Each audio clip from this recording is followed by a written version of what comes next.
因为我后来工作的时候，就常常早上起来的时候觉得有点口渴，偶尔起来的时候也会有点头痛，工作时间也觉得精神不太好。之前住那种宿舍，当兵的时候也有人跟我反映过我有打呼，所以我就觉得我应该是有打呼的问题。因为我发现我有打呼的问题之后，我是有试着在网络上搜寻过一些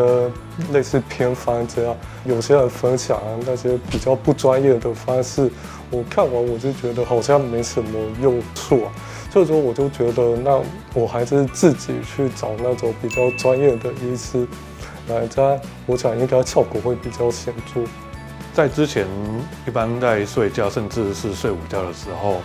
都有可能被自己打呼的声音惊醒，或者是在呼吸不顺的情况下，突然一个生理机制把自己惊醒，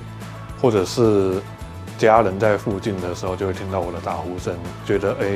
声音有点大声，有点夸张这样子。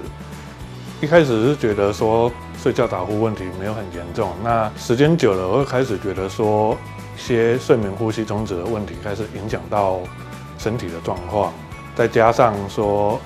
可能家人或女朋友有反映说打呼声音比较大声。那之前我也试过靠侧睡来避免打呼严重的问题，或者是试过止鼾枕这样子的辅助道具，但是其实都效果很有限。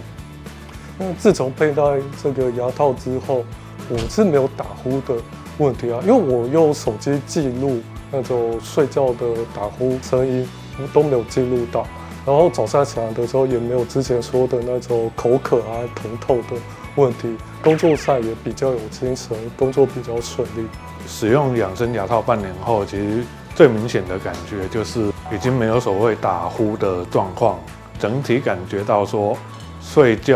醒以后精神就会变得比较好，然后心脏方面也没有什么负担这样子。